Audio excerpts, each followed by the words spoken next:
Waalaikumsalam warahmatullahi wabarakatuh. Ya Ustaz, ini kan kalau bolehkah kita mengikuti tata praktek yang diajarkan sama sahabat padahal kelihatannya nggak pernah diajarin sama Rasul gitu. Contohnya saya waktu itu baca di Sunan Ad-Darimi itu baca Yasin gitu Ustaz. Nah baca Yasin itu kan saya dapat dari Ibnu Abbas bahwa barang siapa mengqira Yasin barang siapa yang baca Yasin di pagi hari maka akan dibutuhkan sampai sore hari gitu. Nah itu kan sementara kalau kita baca takhrijnya yang Husain Salim Asad Daroni itu yang dibilang bahwa ini hadisnya sahih gitu tapi mauquf. Nah Rasul belum pernah ngajarin itu kan. Contoh lainnya kayak ini Ustaz, di Musnad Imam Ahmad itu kan kayak ada ini hadis yang Hudzaif itu sahabat Nabi namanya Hudzaif meninggal kemudian minta dibacakan surat Yasin supaya wafatnya itu agak tenang gitu. Nah sementara di hadis yang lain ada sih cuman katanya kan doiful jidan ada yang bilang gitu. Nah itu bagaimana kalau kita ngikutin praktek amalnya sahabat itu aman nggak gitu walaupun Rasul seakan-akan nggak pernah ngajarin itu gitu. Ya silakan Ustaz Isnan. Ya, inilah yang sebenarnya menurut pendapat mayoritas ulama ya. Sampai-sampai ada salah seorang ulama namanya Dr. Saif Al-Asri itu mengatakan, termasuk ada salah seorang ulama dari Saudi, Syekh Al-Arfaj, dalam bukunya tentang masalah bid'ah, dia mengatakan mayoritas ulama menetapkan ada yang namanya bid'ah hasanah. Ya, mayoritas jumhur ulama. Yang mengatakan tidak ada bid'ah hasanah itu sebagian kecil saja seperti Imam Ibnu Taimiyah, kemudian Ibnu Al-Had, Asy-Syatibi termasuk dalam masalah ini. Tapi mayoritas ulama kata beliau termasuk yang menganggap bid'ah hasanah itu ada. Alasannya apa? Ya ini dari para sahabat. Karena sahabat Nabi SAW tidak akan melakukan suatu amalan kalau itu bertentangan dengan syariah, itu mereka lakukan. Artinya bisa dikatakan boleh-boleh saja kita melakukan suatu ibadah tertentu meskipun tidak dilakukan oleh Nabi SAW selama tidak bertentangan dengan sunnah Nabi, tidak bertentangan dengan syariah, itulah yang kita sebut dengan bid'ah hasanah. Makanya salah seorang ulama juga dari mazhab Syafi'i, Imam Ibnu Daqiqil Aid, ketika beliau menafsirkan hadis Nabi, man amila amalan laisa alaihi amruna fahuwa raddun, barang siapa melakukan suatu amalan yang tidak ada dasarnya dari agama kami maka dia tertolak. Ketika beliau menjelaskan hadis ini dia mengatakan apa? La yudzammul bid'atu wal muhdatsu bimujarradil ismi wa innama lil mukhalafati lisunnah. Tidaklah suatu perkara baru yang muncul setelah Nabi SAW wafat itu dicela karena dia baru. Bukan itu, tapi dia dicela karena bertentangan dengan sunnah Nabi. Nah pertanyaannya, adakah suatu yang ditentang ketika seseorang membaca surat Yasin misalnya? Meskipun itu apalagi disandarkan kepada para sahabat. Nah makanya kalau misalnya kita mendapati ada perkara baru yang tidak ada di zaman Nabi, sebenarnya pertanyaannya adalah bukan itu tidak dilakukan oleh Nabi, tapi pertanyaannya apakah bertentangan dengan sunnah Nabi atau tidak. Dan inilah yang dilakukan oleh Sa'id bin Musayyib, seorang sayyidut tabi'in. Ya, Sa'id bin Musayyib itu pernah mendapati ada salah seorang tabi'in itu sholat ba'diyah asar. Salat ba'diyah asar. Mungkin karena mendapat syubhat dari hadis itu ya. Karena Nabi kan disebutkan oleh Aisyah tidak pernah meninggalkan dua salat, qobliyah fajar dan ba'diyah asar. Walaupun nanti ditafsirkan oleh hadis yang lain maksudnya qadha ba'diyah zuhur ya. Jadi ada salah seorang salat ba'diyah asar, dicela sama Sa'id bin Musayyib, sayyidut tabi'in, penghulunya para tabi'in. Lalu kemudian ketika dicela, dia malah ngeles nih orang. Bukankah salat itu baik wahai Sa'id? Kenapa dilarang? Kenapa dilarang gitu? Nah, akhirnya Sa'id bin Musayyib mengatakan, aku tidak mencela salatmu, tapi aku mencela salat yang kamu lakukan bertentangan dengan sunnah Nabi SAW. Karena Nabi melarang kita untuk salat setelah asar. Nah jadi sekali lagi pertanyaannya, ketika ada seorang mengamalkan sesuatu yang tidak ada landasannya dari Nabi SAW, ada nggak sesuatu yang ditentang? Kalau misalnya dikatakan segala sesuatu tidak boleh karena Nabi tidak melakukannya, berapa banyak salaf yang kemudian kita anggap sebagai ahli bid'ah? Imam Ahmad bin Hanbal melakukan sholat malam 300 rakaat setiap harinya. Nah Rasulullah diriwayatkan oleh Aisyah cuma 8 rakaat. Imam Ahmad 300 rakaat gitu. Nah, jadi di sini kalau kita sekali lagi apa yang dilakukan oleh sahabat inilah yang kemudian oleh dua ulama ini yang pernah saya baca bukunya, mereka jadikan itu sebagai dasar yang namanya bid'ah hasanah dilegalkan. Yaitu perkara baru apakah dalam urusan ibadah ataupun di luar ibadah selama tidak bertentangan dengan sunnah Nabi, ya itu tidak dilarang. Nah, ini salah satu contoh yang disebutkan. Baik, Masya Allah, super sekali ini. Tapi yang menarik itu pertanyaannya itu. Kita ngamalin perbuatan sahabat itu aman nggak ya? Kalau jawabannya tidak aman, berarti sahabat itu semua perusak agama semua, gitu loh. Jadi pertanyaannya sampai sejauh itu, aman nggak ya sahabat? Loh, buat apa Nabi membina mereka kalau nggak aman? Ya kan? Buat apa Nabi dakwah kepada mereka kalau nggak aman, gitu loh? Sampai muncul pertanyaan itu rasanya sakitnya tuh di sini, gitu. Enggak, maksudnya sebodoh itukah orang zaman sekarang sampai bilang sunnah itu cuma sunnah Nabi. Kalau sahabat tuh nggak usah diikutin, karena yang diperintah cuma ikutin Nabi aja. Lah, sahabat itu kalau nggak ngikutin Nabi, ngikutin siapa? Ayo, gitu. Apakah ada sahabat tukang bikin bid'ah? Enggak ada. Ya, bahwa mereka kemudian melakukan sesuatu yang tidak ada contoh, tidak ada perintah, bahkan tidak ada isyarat, itu yang paling real tuh ya nyusun mushaf itu. Ya kan, Umar itu kan ngusul begitu sama Abu Bakar kan ditolak. Umar ada-ada aja, Nabi nggak nyuruh, nggak pernah apa, nggak ada isyarat, kenapa ujug-ujug kita nyusun mushaf? Apa kata Umar? Wallahi, inna hadza khair. Gitu kan? Sampai Allah lapangkan dada Abu Bakar, berdua sepakat. Tapi siapa yang ngerjain? Yang ngerjain Zaid. Datang ke Zaid, kata Zaid, ini 2 orang senior malah ngajarin yang kagak benar, Nabi nggak nyuruh, pakai bikin begini segala, gitu kan? Tapi kata Abu Bakar dan Umar, wallahi hadza khair, ini bagus, gitu kan? Akhirnya ya iya deh gitu. Tapi setelah dibilang iya, dia mikir lagi. Coba dia nyuruh pindahin gunung aja dari situ ke situ, itu lebih gampang daripada suruh nyusun mushaf ini. Itu kan bid'ah pertama gitu loh. Sekarang saya balik, itu aman nggak ya ngikutin Abu Bakar? Kalau nggak aman nggak ngikutin Umar itu? Mushafnya nggak usah dibaca kalau nggak jangan aman. dibaca mushafnya. Lucu kan? Produk bid'ah nomor 1 gitu. Oke, baik, terima kasih. Ya, dan saya akan menyebutkan beberapa penguat yang datang dari sahabat Rasulullah sallallahu alaihi wasallam dan para ulama-ulama yang datang setelahnya, yang mereka seluruhnya memahami segala perkara bid'ah dalam perkara syariat, dalam perkara ibadah, itu semuanya apa? Dhalalah. Iya, di antaranya apa yang disebutkan oleh Abdullah bin Umar radhiyallahu taala anhu. Kata Abdullah bin Umar, kullu bid'atin dhalalatun wa in ra'aha an-nas hasanah. Segala perkara bid'ah, kata Ibnu Umar, adalah sesat, walaupun manusia menganggap itu apa? Baik.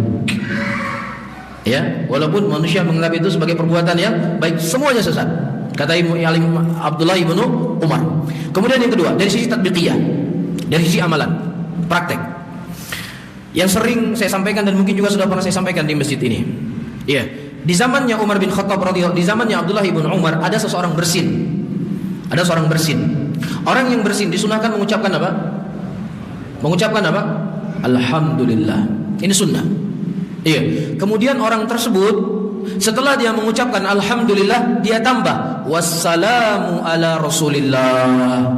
Ya, keselamatan bagi Rasulullah. Bagi para orang-orang yang membolehkan bid'ah hasanah, ini baik atau tidak? Baik atau tidak? Bagi pelaku-pelaku bid'ah hasanah, ini baik atau tidak? Baik. Kenapa baik? Karena berselawat. Berapa? Berselawat di sini bagus, berselawat. Innallaha wa malaikatahu yusalluna 'alan nabi ya ayyuhalladzina amanu shallu 'alaihi wa sallimu taslima. Sesungguhnya Allah dan para malaikat berselawat kepada Rasulullah. Hai orang-orang beriman, berselawatlah kepada Rasulullah sallallahu alaihi salatu wasallam. Baik ya? Ya, nah apalagi nanti sudah didatangkan ucapan syafi, bid'ah itu ada bid'ah tercela dan ada bid'ah yang terpuji. Di antara bentuk bid'ah terpuji dalam berselawat ketika kita bersin. Namun saudara-saudaraku muslimin dan muslimat, tidak demikian difahami oleh Abdullah ibn Umar. Justru Abdullah ibn Umar mengingkari perbuatan orang tersebut. Kenapa engkau tambahkan selawat di sini? Dulu kami di zaman Rasulullah SAW ketika bersin hanya mengucapkan alhamdulillah, tidak pernah disebutkan di situ apa? Selawat. Berani nggak mengatakan, yo Abdullah ibn Umar urung melarang selawat? Berani kita bilang? Berani kita katakan Abdullah ibn Umar pembenci selawat? Beliau bukan pembenci selawat, tetapi beliau ingin menerangkan Rasulullah SAW dengan segala petunjuk yang sempurna yang datang dari beliau hanya mengajarkan kepada kita alhamdulillah, titik, sampai di sini. Jangan kamu tambah selawat di sini. Ya, tapi kan bagus. Kecuali nanti saya alhamdulillah terus saya caci maki. Saya kan berselawat sama Rasulullah. Jelas? Ada sisi sinkronnya nggak apa yang saya sebutkan tadi? Hah? Semua bid'ah, perkara baru yang dijadikan sebuah amalan walaupun tujuannya baik, tetap apa? Terlarang. Ya, contoh yang kedua. Di zaman Ibnu Sirin rahimahullah, salat sunnah fajar, berapa rakaat kita melakukan salat sunnah fajar? 2 rakaat. Ini contoh yang datang dari Nabi kita Muhammad sallallahu alaihi wasallam. Nah, kalau seandainya saya salat daripada bengong, ya daripada saya menghayal macam-macam, saya tambah 2 rakaat lagi. Bagus enggak? Menurut orang-orang yang membolehkan bid'ah hasanah, bagus atau tidak? Bagus ya? Bagus, karena ini bid'ah yang terpuji, karena mencocoki sunnah, ada salat dalam sunnah. Bukan begitu pahamnya. Iya, Ibnu Sirin rahimahullah menghardik orang tersebut, melarang dia. Kemudian orang ini berkata, wahai Ibnu Sirin, apakah Allah mengadab saya dikarenakan saya sujud dan ruku sama Allah? Masa saya disalahkan perbuatan sholat saya? Saya ini sedang sholat, saya sedang ruku sama Allah, saya sedang sujud untuk Allah, saya sedang membaca Al-Quran, melakukan ibadah yang sangat mulia. Daripada saya bengong-bengong, daripada tidur-tidur nunggu imam, mendingan saya sholat. Kemudian kata Al-Imam Ibnu Sirin rahimahullah, Allah tidak mengadab engkau dikarenakan kau sujud dan ruku kepadanya, tetapi Allah Subhanahu wa taala mengadabmu dikarenakan engkau menyelisihi sunnah Rasulullah sallallahu alaihi wasallam. Jelas ya? Dia enggak main gaplek selesai salat sunnah fajar, salat. Tetap diingkari oleh Ibnu Sirin rahimahullah. Iya, dan sebelumnya balik lagi ke belakang kita. Apa yang disebutkan oleh Al-Imam Al-Ajuri dalam kitab Syariah. Iya.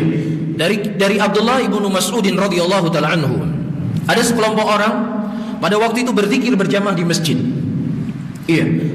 Dan pada waktu itu Abu Musa Al-Asy'ari radhiyallahu taala anhu melihat apa yang mereka lakukan. Sabihumia subhanallah subhanallah kabirumia Allahu akbar Allahu akbar. Ini baik atau tidak? Menurut orang-orang yang membolehkan bidah hasanah, ini baik atau tidak? Bukan sekedar baik, bahkan seakan-akan ini sudah menjadi rukun Islam. Seakan-akan saya katakan ya. Jangan ditersewa, ini penuduh kita mengatakan zikir berjamaah itu rukun Islam. Saya katakan seakan-akan. Buktinya apa? Ketika ada orang yang tidak berzikir seperti zikirnya, kamu akan cap macam-macam. Kamu akan cap apa? Macam-macam. Kemudian Abdullah ibnu Mas'ud didatangi oleh Abu Musa Al-Asy'ari.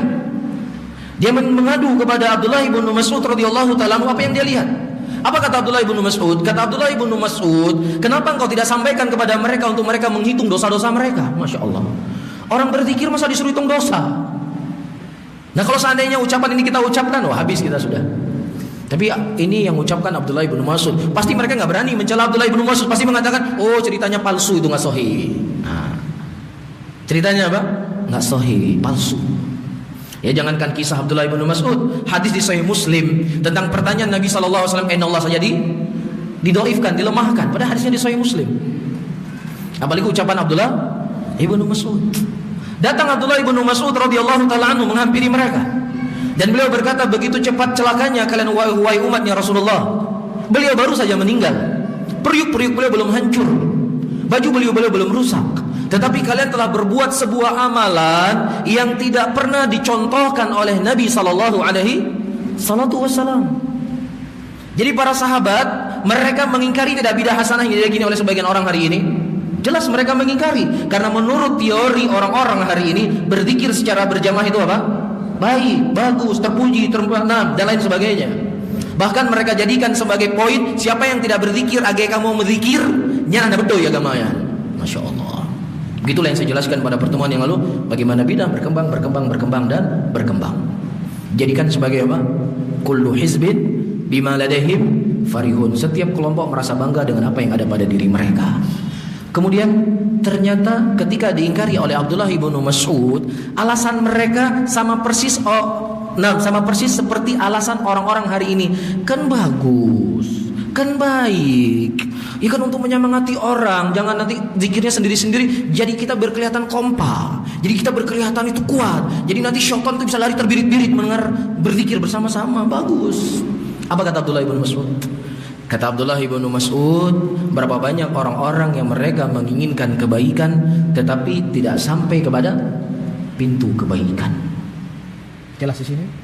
Jadi segala yang namanya kebaikan, apa yang mencocoki dari sunnah Rasulullah sallallahu alaihi wasallam. Yang terakhir, dari Al-Imam Malik rahimahullah, Imam Darul Hijrah, gurunya Al-Imam Syafi'i. Iya. Ada seseorang bertanya meminta fatwa kepada Imam Malik. Dia ingin miqat di masjidnya Rasulullah. Ingin miqat di mana? Di masjid Rasulullah. Jadi orang jamaah haji atau jamaah umrah yang berangkat dari kota Madinah, Rasulullah telah menentukan miqatnya mereka di mana? Di Dzul Hulaifah atau di Abiyarul Ali. Dari masjid Nabi ke Abiyarul Ali itu jaraknya kalau kita naik mobil sekarang 20 menit atau setengah jam. Berarti kalau seandainya dia berpikir, kalau seandainya saya miqat di masjid Rasulullah kan lebih bagus dari masjid sana. Jadi kalau seandainya saya sholat sunat ihram di masjid Nabi kan lebih bagus daripada sholat di sana. Satu. Yang kedua, saya memakai baju ihramnya bisa lebih lama, lebih panjang ibadah saya. Yang ketiga, saya juga bisa langsung talbiyah dari masjid Nabi. Labbaik Allahumma labbaik, labbaik la syarika laka labbaik, innal hamda wan ni'mata laka wal mulk la syarika lak. Bisa lebih lama saya talbiyahnya. Bagus atau tidak? Bagus atau tidak? Bagus. Ini harus dilestarikan, ini harus dihidupkan. Tapi subhanallah, kata Imam Malik, bahasa saya ya, ente telah berbuat fitnah. Kaget dia. Fitnah apa yang saya buat? Fitnah apa yang saya buat? Memangnya saya main gaplek? Memangnya saya main judi? Memangnya saya mau teriak-teriak di Masjid Rasul? Saya ingin beribadah di Masjid Rasul sallallahu alaihi wasallam. Kata Imam Malik rahimahullah, beliau membaca firman Allah Subhanahu wa taala, "Falyahdharil ladzina yukhalifuna an amri an tusibahum fitnah aw yusibahum adzabun alim." Berilah peringatan kepada orang-orang yang mereka telah menyelisih perkara kami, akan ditimpa kepada mereka fitnah dan ditimpa kepada mereka apa?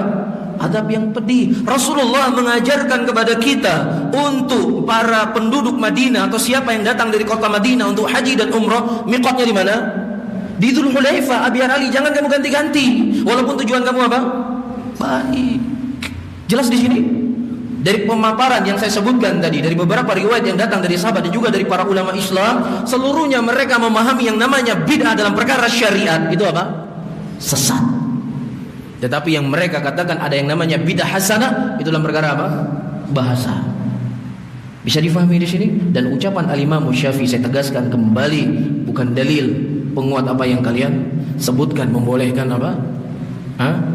Membolehkan apa yang kalian lakukan hari ini, dan sudah menjadi sebuah ketentuan. Setiap apa saja yang seseorang berbuat sebuah amalan, pasti dia akan mengambil satu tokoh dari tokoh yang dimuliakan di tengah-tengah muslimin. Pasti itu.